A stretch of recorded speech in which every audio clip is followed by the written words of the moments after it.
Shri Venkateswara gold తాకట్టులో ఉన్న మీ బంగారాన్ని విడిపించి కొనబడును.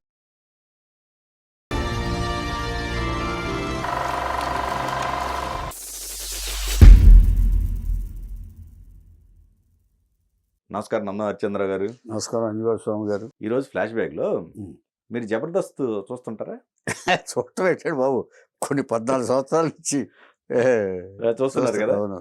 ఓకే, ఇప్పుడు స్కిట్స్ చేసే వాళ్ళు ఎవరైతే ఉన్నారో వాళ్ళు ఎంత ఇంపార్టెంటో జడ్జెస్ కూడా అంతే ఇంపార్టెంట్ కదా. అవును కదా, అవును కదా.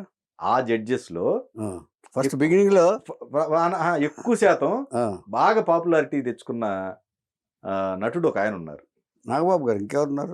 రోజా గారు, నాగబాబు గారు, ఇద్దరు నటుడు అన్న. అందుకనే అదే నటుడు అన్నారు కాబట్టి నాగబాబు గారు. వాళ్ళందరికీ గాడ్ ఫాదర్ కూడా. వాళ్ళు ఎంత నవ్విస్తారు, ఏం నవ్వుతూ అంత నవ్వించేవాడు. పైగా ఓపెన్ గా నవ్వుతాడు ఆయన. కరెక్ట్ జడ్జి కూడా. అవును, అందులో సందేహం లేదు. మెగా ఫ్యామిలీలో లా చదివిన వ్యక్తి నాగబాబు గారే. నాగబాబు గారే. నాగబాబు గారు. రామలక్ష్మణులు లాంటి అన్నదమ్ములు ముగ్గురు. ఏమండి, రాముడు లాంటి హనుమంతుడు భక్తుడు అన్నయ్య. రాముడి లాంటి హనుమంతుడు భక్తుడు అన్నయ్య. ఏమండి, ఇక లక్ష్మణుడు లాంటి ఈయన లక్ష్మణుడు అయితే ఆయన భర్త శత్రుఘ్నుడు భరతుడు అయి ఉంటాడు పవన్ కళ్యాణ్ గారు. ఈ ముగ్గురు అన్నదమ్ములు, వీళ్ళ ఫ్యామిలీ. కొణిదెల వెంకటరావు గారి ఫ్యామిలీ, ఇది అంజనాదేవి గారి ఫ్యామిలీ, మొత్తం తల్లిదండ్రులు. ఇక దీని గురించి వివరంగా చెప్పక్కర్లేదు, జగమెరిగిన సత్యం ఇది. ఈయన ఫాదర్కి ట్రాన్స్ఫర్లు అవుతాయండి, ఎక్కువగా ఉంటాయని తెలుసు. ఎక్సైజ్ కానిస్టేబుల్ గారు కదా, అది కూడా అందరికీ తెలిసిన విషయమే. ఫాదర్ గారు ఉద్యోగరీత్యా ఊళ్ళోకి వెళ్తూ ఉండేవాడు. కానీ వీళ్ళ చదువులు మాత్రం ఏం చేశారంటే, ఆయన మొగల్తూరులో చదివించారు. ఈయన్ని 1961లో పుట్టారు ఈయన, నాగబాబు గారు. 1955లో చిరంజీవి గారు పుడితే 1961లో ఈయన పుట్టారు.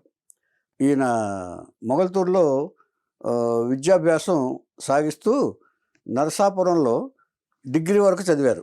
ఇంటర్మీడియట్ డిగ్రీ కూడా చదివారు. డిగ్రీ చదివిన తర్వాత ఇంకా చదవాలని ఉంది ఈయనకి. కానీ ఏం చేశారంటే, అప్పటికి చిరంజీవి గారు ఎస్టాబ్లిష్ అయిపోయారు, మెడ్రాస్లో సెటిల్ అయిపోయారు. సెటిల్ అయిపోయి ఉంటుండగా ఇక్కడ ఇంట్లో ఈయనేమో జాబు రీత్యా ఎక్సైజ్ కానిస్టేబుల్ గారు కదా, ఆ జాబు రీత్యా అటు ఇటు వెళ్లాల్సి వచ్చేది. అంచేత ఇంటి దగ్గర ఎవరో మగతోడు లేరని చెప్పేసి ఇద్దరు తమ్ముడిను చెల్లెళ్ళు, ఇద్దరు చెల్లెళ్ళు, విజయదుర్గ గారు, మాధవ్ గారు, పవన్ కళ్యాణ్ గారు, ఇంకా చిన్నపిల్లలు. అందుకని ఇంట్లో అమ్మ వాళ్ళని చూసుకుంటా ఉండమని చెప్పారు. చెప్తే అలా ఉంటూ అప్పటికి నెల్లూరు వచ్చారు. ఆయన ట్రాన్స్ఫర్ అయ్యి వెంకటరావు గారు నెల్లూరులో ఉన్నారు. ఇప్పుడు డిగ్రీ అయిపోయింది కదా, ఈయనకి లా చదవాలని ఉండేది, లాయర్ అవ్వాలని ఉండేది. అంచేత అక్కడ నైట్ కాలేజీలో, బిఆర్ కాలేజీలో లాలో చేరారు. లాలో చేస్తూ ఇంటి పనులు చూసి నైట్కి వెళ్ళేవారు. పగలంతా ఇంటి పనులు, వీళ్ళు స్కూల్కి తీసుకెళ్ళటం, లేకపోతే ఇంకోటంటే చేయటం, ఇంటి పనులన్నీ ఈయనే చూసుకునేవారు. నాగబాబు గారు బాధ్యతగా చూసుకునేవారు. చూసుకుని బిఆర్ కాలేజీ, నైట్ కాలేజీ లా పాస్ అయ్యారు. కష్టపడి, అంటే చదువు అంటే బాగా ఇంట్రెస్ట్ అండి నాగబాబు గారికి. మేము చెప్పుకోవాల్సింది ఏంటంటే, చదువు అంటే ఇంట్రెస్ట్. ఎన్ని అడ్డంకులు వచ్చినా సరే నేను లా పాస్ అవ్వాలనుకున్నారు, లా పాస్ అయ్యారు. లా పాస్ అయిన తర్వాత ఈ బార్ కౌన్సిల్లో కూడా లాయర్ గారు రిజిస్టర్ చేశారు ప్రాక్టీస్ చేయడానికి.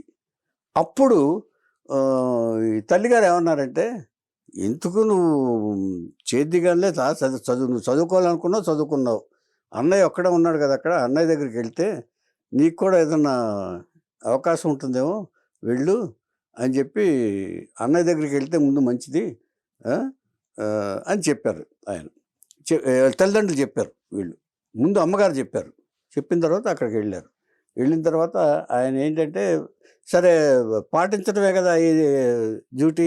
చాలా ధర్మబద్ధంగా ఉండేవాళ్ళు అన్నదమ్ములు ఇద్దరు. తల్లిదండ్రుల మాటలకి చాలా గౌరవం ఇచ్చేవాళ్ళు. అన్నగారి దగ్గరికి వెళ్ళాడు.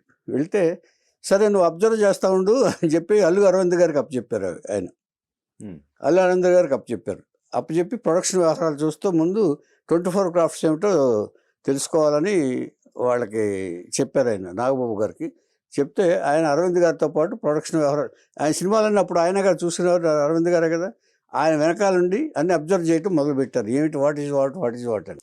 కొంతకాలం తర్వాత ఇస్తుంటే ఈ చుట్టుపక్కల వాళ్ళు ఏమన్నారంటే, ఏంటి సార్ మీరు ఈ ప్రొడక్షన్ చేయటం ఏంటి, మీరు వాళ్ళకి డబ్బులు ఇవ్వటం, వీళ్ళు డబ్బులు ఏంటి అసలు మీరు చిరంజీవి గారి లాగానే ఉన్నారు అచ్చం, మీరు కూడా హీరోగా చేస్తే మిమ్మల్ని యాక్సెప్ట్ చేస్తారు చాలామంది, అంచేత మీరు అచ్చం చిరంజీవిలో ఉన్నారు, మీరు ట్రై చేయండి హీరోగా, ఈ ప్రొడక్షన్ వద్దండి మీకు అని సలహా ఇచ్చారు.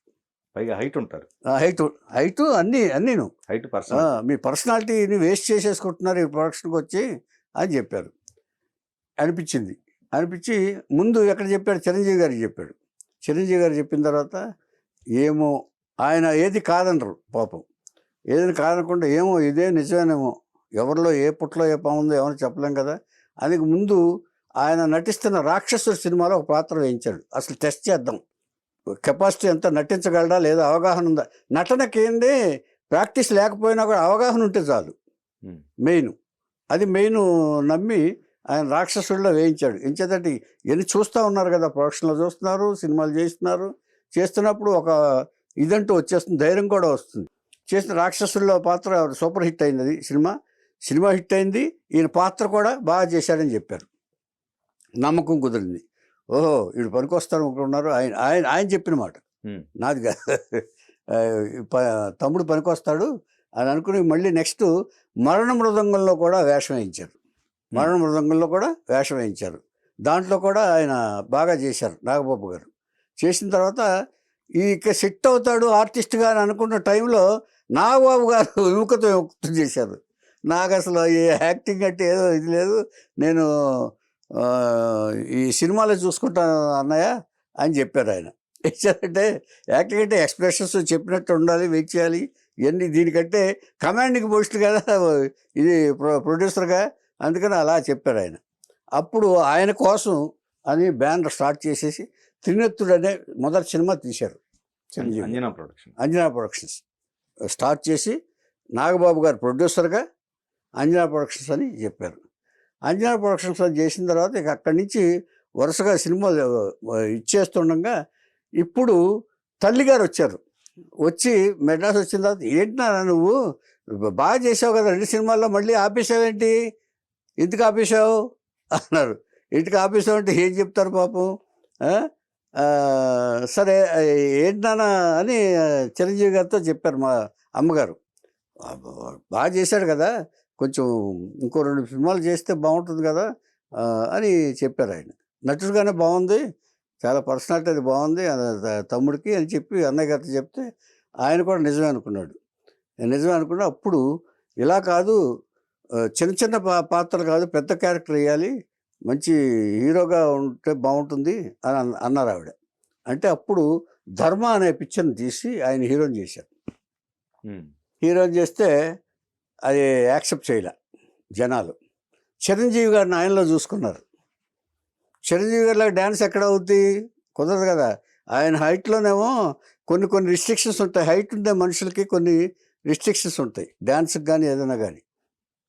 అంచేత ఆ సినిమాలో నాగబాబు గారిని యాక్సెప్ట్ చేయకుండా సినిమా ఫ్లాప్ అయింది, ధర్మ తర్వాత ఇక ఆగకుండా ఇంకో నిర్మాతలు వచ్చారు. వాళ్ళకి చిరంజీవి గారి ఇది ఉంది కదండి, ఆ చరిష్మాతో ఇంకో నిర్మాత సూపర్ ఎక్స్ప్రెస్ అని నాగబాబు గారితో తీసిన తర్వాత అది పర్వాలేదు అనిపించుకున్నారు. ఏమంటే పెద్ద బ్యాడ్ ఏం కాదు, ధర్మ అయితే ఫ్లాప్ అయింది కానీ ఇది బ్యాడ్ కాదు. ఆ తర్వాత వరుస సినిమాలు చేశారు, పరిష్కారం, 420, నాయకురాలు, అగ్రిమెంటు, ఇలా వరుస సినిమాలు చేస్తుండగా అవి ఏవి కూడా చిరంజీవి గారితో పోల్చుకుని ఆడలేదు, హీరోగా యాక్సెప్ట్ చేయలేదు జనాలు హీరోగా.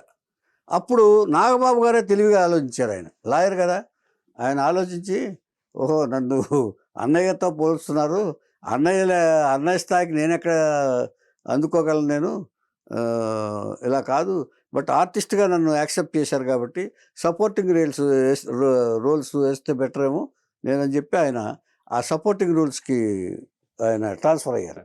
కానీ లా ప్రాక్టీస్ చేయలేదు కదండి, చేయలేదు, రిజిస్టర్ చేశారు బార్ కౌన్సిల్లో. ఓకే. అప్పుడే లేచేది, ఇప్పుడు ఏంటి నువ్వు ఇది ఇలా రోజు వెళ్తావేంటి, అన్నయ్య గారు అక్కడ ఇచ్చేస్తుంటే అని చెప్పి తల్లిగారు పంపించారు. తండ్రి కూడా సపోర్ట్ చేశారు. ఇచ్చేదంటే అక్కడ సూపర్గా ఎదిగేస్తున్నాడు ఆయన చిరంజీవి గారు. మెడ్రాస్ తోడు హెల్ప్ అన్నారు ఆయన. ఆ తర్వాత ఇక సపోర్టింగ్ రోల్స్లో ఆంటీ, రుక్మిణి ఇలాంటి ఇచ్చేసి మళ్ళీ బావగారు బాగున్నారా, ఈ సినిమాల ప్రొడ్యూసర్గా కూడా చేశారు ఆయన. ఎవరు మళ్ళీ చిరంజీవి గారి సినిమాలకి ప్రొడ్యూసర్గా కూడా 2-3 సినిమాలకి చేశారు ఆయన.